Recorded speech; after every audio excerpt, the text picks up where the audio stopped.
Welcome to Talkin Maine with the Bowtie Boy. I'm Tom Savio, and I have a special guest. We're going to talk about veterans affairs and veterans issues and employment and a whole bunch of stuff. One of my favorite subjects. And you are? I am Leo Deon. Leo, you've been on this show. You're a star on this show. I'm a three-piece. So do I get like some kind of like certificate or whatever? I'll ring the bell. All right, you're good. No, I'm Leo Deon. I'm the Veterans Program Manager for the Department of Labor. And in that capacity, I oversee the Jobs for Veterans State Grant, which provides the services for veterans for employment and also for referral to other support services such as financial services, wellness services, medical services. So we overarching responsibility for the entire state with veterans representatives across the state to provide those services directly. Wow. So give us a little bit of your background, because I know it, but I think people would love to hear that. I mean, you had a number of years in the Coast Guard, if I remember correctly. Yes, I had 21 years Coast Guard, retired, made my way up through the enlisted ranks, about halfway through my career, received my commission as a Chief Warrant Officer, so I finished out my career there. In enlisted ranks, I was a shipboard navigator, and then I transitioned into environmental response. So we provided support services to FEMA, state emergency management agencies for oil spills, hazardous chemical releases. And then towards the latter part of my career, weapons of mass destruction and domestic and international terrorism. Wow. That's quite a bad experience. I mean, the environmental part, I forget about the Coast Guard. When I used to have an issue at the mill, I had to make a phone call to the Coast Guard and let them know what was going on.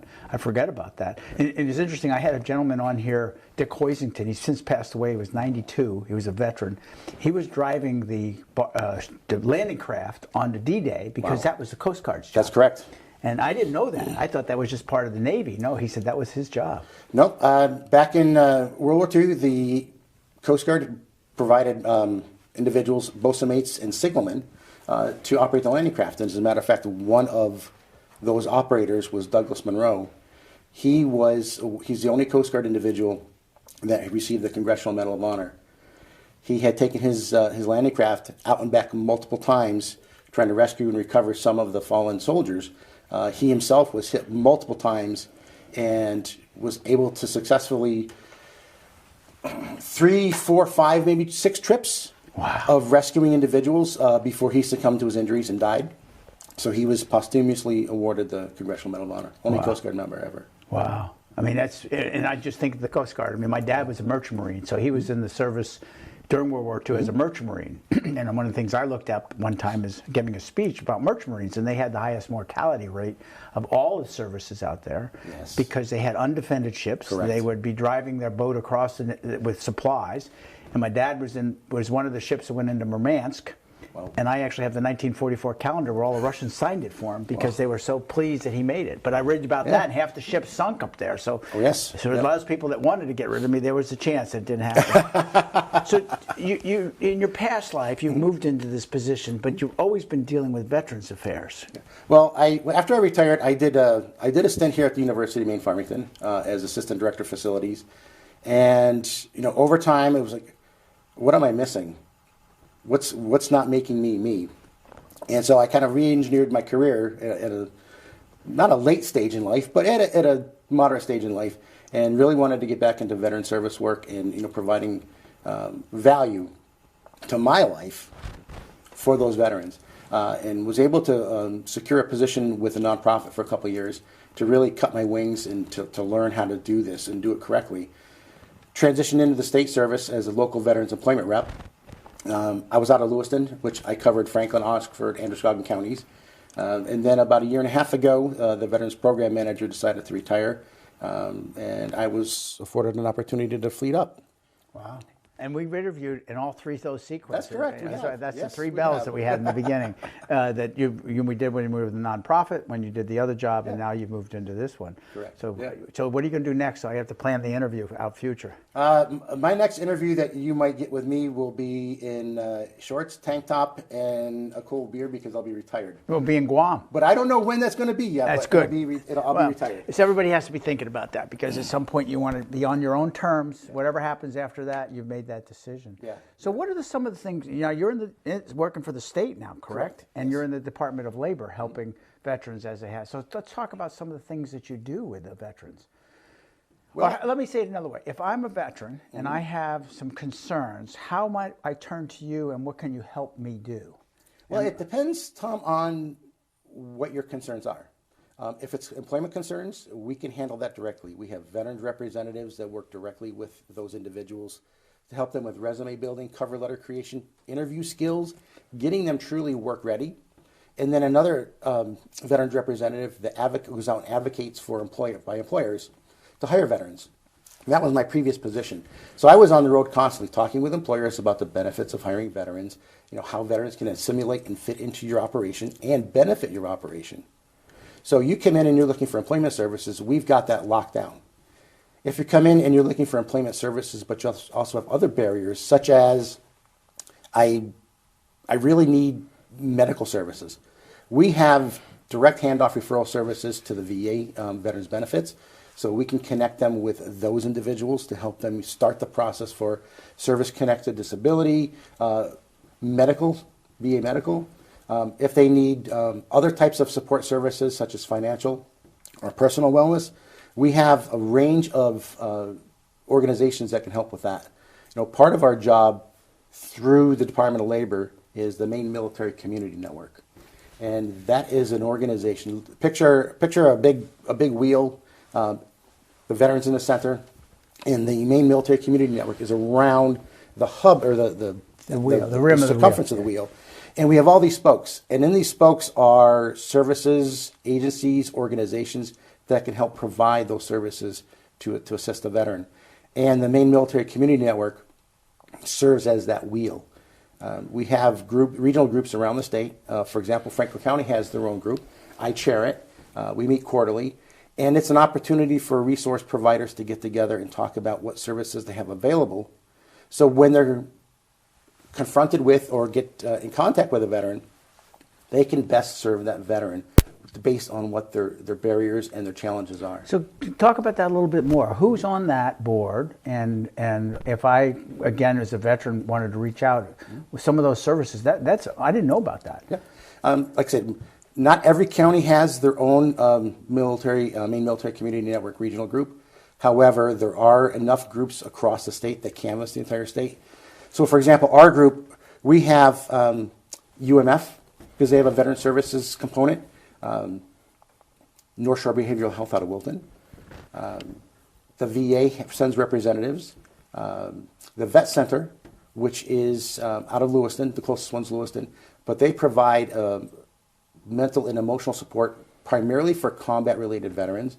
However, if confronted with other veterans, they have support and referral services for them as well.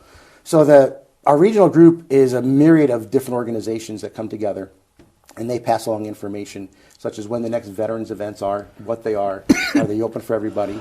And it's just a great way to stay connected within those veteran circles to make sure that you know what is the most pressing issues facing veterans, and then how you can direct those veterans to the appropriate services. Wow. I mean, that's really important. I mean, as we all know, those of us who are involved have signed the check, and oftentimes you come home and they forget about you. Yes. And this is to make sure that you know that we haven't forgot about you. You That's have correct. to tap into us, and we'll reach out if necessary, but you've got to come and we'll help you. Yep, we don't know unless we know. Right. In other words, if you're a veteran that's looking for any type of support services, or you're looking for employment, the best place for the veteran to start at in our area would be the Wilton Career Center. Oh, so that would be the best place for somebody's watching the show, or Yes. if I'm asked later, which I oftentimes do get, where can I go to get services? I can say call the Wilton Career. And what do they ask for there? Veterans desk or? No, they go in the Wilton Career Center right now. In our post-COVID rebound operations, is open Monday through Wednesday, 8 to 5. So they go in. They'll get an initial intake form and an assessment if it's their first time there. The assessment is to determine if they're a veteran, if that veteran meets certain eligibility criteria to be worked with by the vet reps or be served right by the Career Center staff. And from that, in that conversation with the Career Center consultant, they're disclosing certain things, and that it triggers that consultant to make those contacts with the local Maine Military Community Network, to make those contacts with the veterans representative for that veteran to get specialized employment services because of their unique situation. Wow. I mean, it's interesting because I've had guys come back. Let me ask it another way. Does the community college get involved in this at all, or are you using a different avenue to get to them? We use the community college as we leverage them as a force multiplier. In other words, if we have events or activities going on, we make sure that that is broadcast throughout the state. The University Maine system, the Maine Community College system, veteran service organizations, we try to broadcast that out so that we reach as many veterans as we can. For example, I'm part of the Maine Governor's Challenge on the prevention of suicide for service members, veterans, and families, which is something that's been going on for a couple of years. Governor Mills signed on to that challenge. And it has three overarching areas where one is better engagement with the community, lethal means safety, and then connections. So we have been doing veteran and community expos across the state. Rave reviews. We've had them up in Bangor at the Anna Shrine Temple building. We've had them at Cabela's twice. Huge turnouts. Even despite the last one was a little chilly. It was November. It was a little chilly. And we're having another one in February 4th. It's a Sunday at Pineland Farms down in New Gloucester. So how would someone contact you to find more details about that? Is there a number or an email? I can leave you my email. I can leave you my phone number. My phone number is 207. It's right here. See, because he's running. No, here, Leo. Right 207. 207. Yeah. 620. Yep. 6569. That's my direct line. That comes directly to you. Yeah.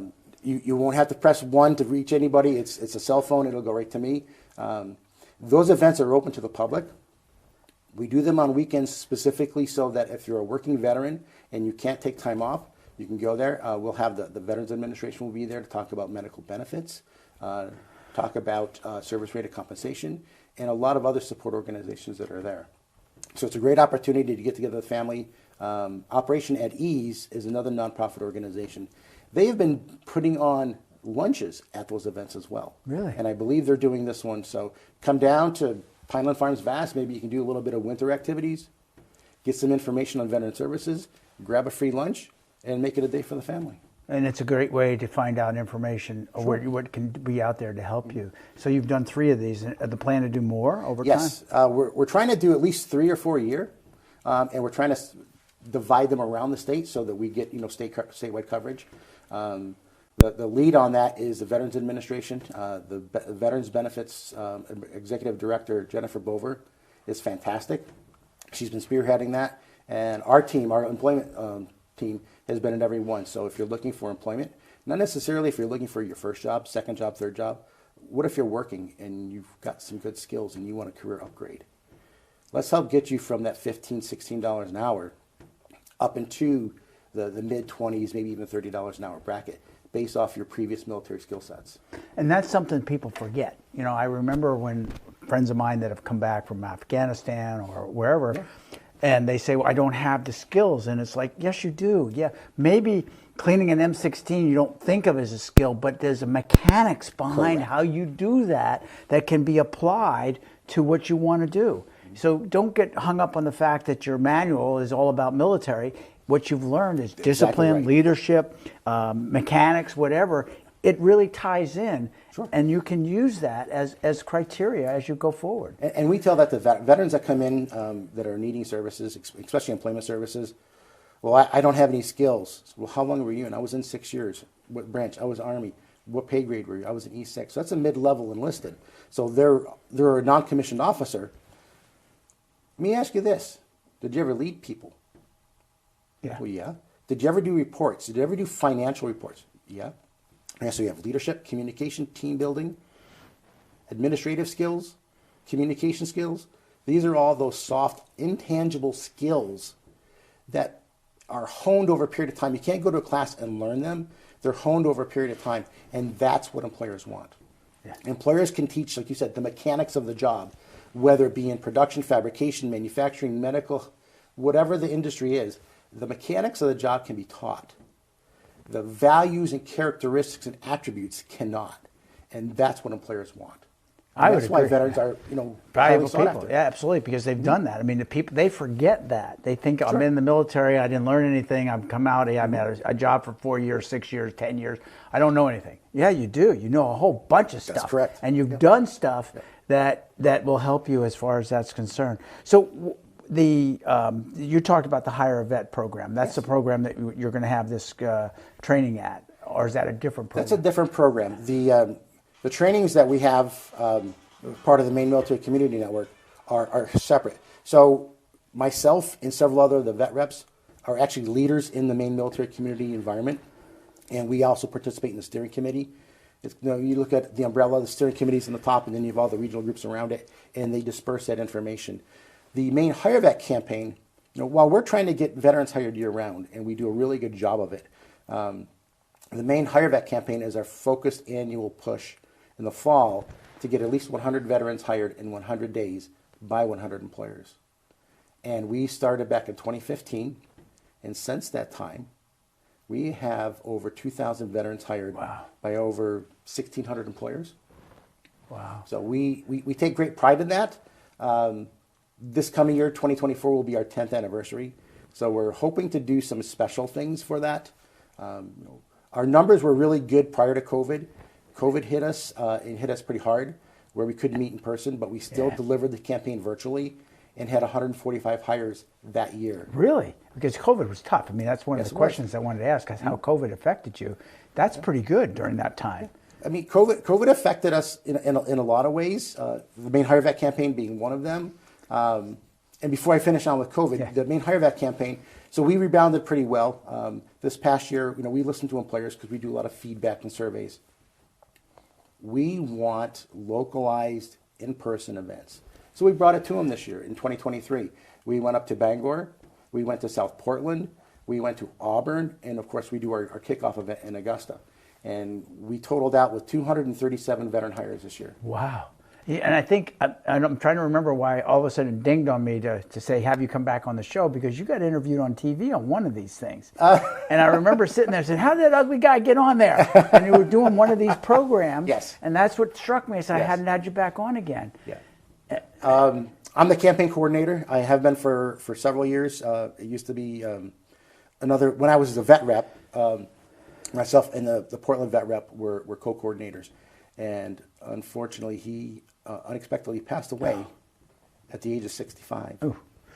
While not at work, but he was home working, because we're still kind of in a remote office environment. He had passed away. So we dedicated that year's campaign to him. But since I've been the coordinator, working on training a couple others to kind of take it over a little bit more. But it's a great campaign. It's not just the vet reps that are involved. We have employers. We have the National Guard, Maine Bureau of Veteran Services, Maine Department of Corrections, and Destination Occupation is part of our partnership committee that puts this on. So it's not a one-person show. It takes a village to put this on. It's gotten bigger and better every year, and we're always trying to outdo the previous year.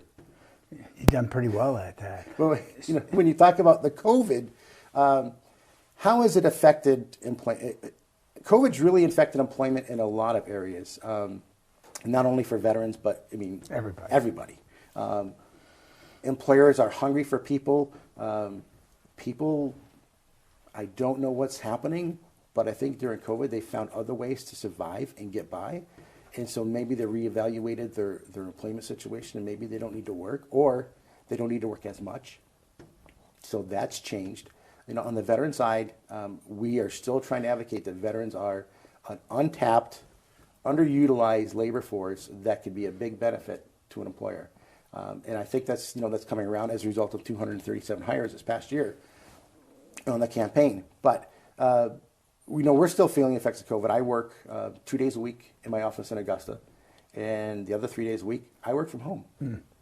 It's interesting because back the employment picture, I can remember when I was at the mill, this was 10 years ago that I retired, or 14 years ago that I retired, is we had identified right around COVID time, we were going to have an employment issue because Maine is an old state. Yes, it is. And that the people that were going to be approaching retirement age, many of them had stayed on past 65 because they liked what they were doing. Sure. COVID hits, and they said, wait a minute, why am I doing this to myself? Yes. I need to get out. This is my opportunity to get out graciously. So I'm leaving. I'm retiring. That left a huge void. We knew that void was coming. That's when we started automating stuff better than we could do. Sure. But the void got worse than people thought, because somehow people that went out figured out how they could do stuff without, having a traditional 8 to 5 job. Yeah. And I think too that COVID accelerated some of those plans, some of those retirement plans. Well, I'm going to probably give it another year, 2 years, and then COVID hit. Well, why do I need to do that? Yeah. So you're right. Maine is an age state. I think it's the oldest state. The median age is like 45, and the national average is 38. When you compare that with just under 106,000 veterans in the state of Maine. Well, we're like the second per capita number of veterans in the United States. That's correct. Yep. I mean, I remember that number from my old friend Pete Ogden. Yeah. The second most veterans per capita in the United States. Yeah. I was just on a virtual meeting yesterday with the U.S. Census Bureau in veterans numbers, and was taking a look at some and trying to funnel down into the state of Maine. The primary age of those 106,000 veterans are 55 to 65. Wow. I'd say probably 70%, 65, 70% and are in that category, almost retirement age Yeah. window, where in the next couple of years it's going to be tough. Yeah. It's going to be tougher than it is now. Yeah, I mean, we're at and remember the population of the kids are not having kids, so that's even Right. starting. And my granddaughters are 1 and 3. I got to get them to hurry up to get the like employment so they can support my Social Security. I know. So, what else should we know about as that we've not covered here? We got a little bit more time, so. Well, I would say that our partnerships are pretty strong when working with veterans.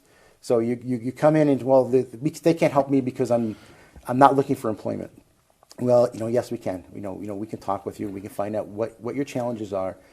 Biggest challenges really are VA benefits, healthcare, and transportation. Farmington, Franklin County being such a rural area, transportation issues are a huge barrier, not only to access medical services and support services, but to maintain meaningful employment. Western Maine Transportation does a great job with the green line and the blue line. You've got to really plan your schedules, but it is an option. But if you don't have transportation, you're We just interviewed them yesterday. You did? Yeah. Oh, yeah. They've been on the show a couple of times. I actually took the opportunity many years ago to ride the bus, and probably going to do that again with Tom Schofield because he's on the board of directors. But that struck me, and it wasn't a veteran we picked up, but it might have been. There were 2 people we picked up. It was a young man who was 17, had quit school, but knew he had to get that certificate, that degree. He needed to go to adult education. Didn't have a vehicle. We got him there, or they got him there. And then was an elderly man, and he may well have been a veteran. He was 70-something years old. He had kidney failure and had to get over dialysis. Yeah. That was the only way they could move back and forth. Sure. And, people say, oh, they have family. They don't have family that can do that. And so this is something for veterans that's really important, because if they have a job and don't have transportation and they're trying to get them footing on the ground, they have a place to get around. And it's minimal cost to do that. They'll pick you up at your door if you have to. And there are other organizations, Disabled American Veterans, they have vans and stuff. I don't know all the nuances of connecting with them and getting that, but we can make that happen if an individual is looking for that. And there are other volunteer services that can provide rides as well. And that's something that the Maine Military Community Network could help with if they're looking for those types of services. Who are some of the employers? Are you allowed to share that have been involved with you to help veterans? Oh my gosh, there's so many. I mean, there's so many, and they vary. I mean, some of our biggest ones, of course, are the healthcare systems, because they're an institution in themselves, and the biggest fallacy is that they only hire doctors and nurses. Well, that's not true. They hire security, they hire IT, they hire administrative, and to get veterans to realize that and get them into that system is huge. I thought about that. And the medical facilities are huge supporters of veteran hiring. They've been at all of our Maine Hire Back campaigns. They're active in what we do. Another one, of course, is Bath Iron Works. They do a lot because their work tends to attract veterans. They're on the forefront of a lot of different accelerated programs to get either individuals that are still in service, getting close to release, through the Skill Bridge program, out of service early, and up to them to get them trained. And Beth Ironworks is one that's going to bring you on and train you because That's they're correct. so starved for people Yes. to come to work Yes, for they're, them. they're always hunting for people. As a matter of fact, we several years ago we lost one of our vet reps to BIW. Oh, no kidding. And he's doing fantastic work there for them. We continually connect on veterans issues and veteran employment, and we funnel veterans that are looking for employment to the employers that they're interested in. Not hey, go here and see Jane or see Joe, and you got a job. That's not how it works. We listen to the veteran and what their aspirations are. Because if they were a medic in the Army, oh yeah, and maybe they don't want to do that anymore. Maybe they saw too much nasty stuff in combat. Then maybe they don't want to do that, and they want to re-engineer their career, post-military career. We can help them do that, but we want to listen to them because we want to make that placement one time. We want them to have a meaningful career with promotion potential in a job that they're satisfied with and happy with to grow in. We don't want to see them back in 3 months saying, well, I quit that job. Yeah. In these programs that we've talked about, is it a job fair too where you have some of the employers actually there? Oh, yes. Maine Hire Vet Campaign, our job fairs are, at our Augusta kickoff event, we had 270 employers. 270 employers, wow. Plus another 51 resource providers. So you say, well, it's a hiring event. I've already got a job that I like and I don't really need another job. But you might need services. Yeah. So let's get you to one of the Maine Hire Vet events, and you can connect with those resource providers one-on-one directly. You don't have to call them on the phone. They're right there. A lot of them will set up appointments while you're at those events. Same thing with the community expos. Those services will be there. You can sign directly up while you're there at the event. And another employer that's really coming to the horizon right now is UMF. The president and some of their veteran services are up and coming. They're now active in our Franklin County MMCN. As a matter of fact, a week from today, there will be an employment and resource fair here at UMF at the Student Center. Wow. That's great because people forget there are a lot of veterans that come here to work. I mean, I remember when I was teaching here, I had a few, but it's happened more and more and more and more, and they don't ask for anything special. No. But other than the fact, have a special place for it, and I'm glad to hear Joe's doing that. I think one of the presidents prior to that was trying to reach out to veterans, and then she left, and then the new guy came, and I don't think he got there, but I was glad to hear Joe's doing that. It's really important because they are here. Yes, no, they're here. They're one of the big players in the community. Between Franklin Memorial Hospital, SAD-9, and UMF. Those are the big three employers. And I actually sat down with Joe and Brian Ellis, his administrative assistant, who is a veteran, about 2 months ago, to start to work on this and say, hey, what can we do? And so he's starting to work with getting a veteran club together. He's invited us for the career fair. So little steps. Yeah, but positive steps. Very positive. I mean, UMF, that's an untapped resource to bring in here as students. So this is a great way to say we want you to come be a student here. When did that? I will actually write Joe a note today to thank him for his efforts with that. Anything else? We got about a minute to go. We already run out of time. You're fascinating. Well, I enjoy being here. I enjoy talking with you. We go back, quite a way, through the Masonic Lodge and through everything else that we've done together. I really appreciate you reaching out and letting me share the stories of not only the Maine Department of Labor's Veteran Services, but how we can assist veterans.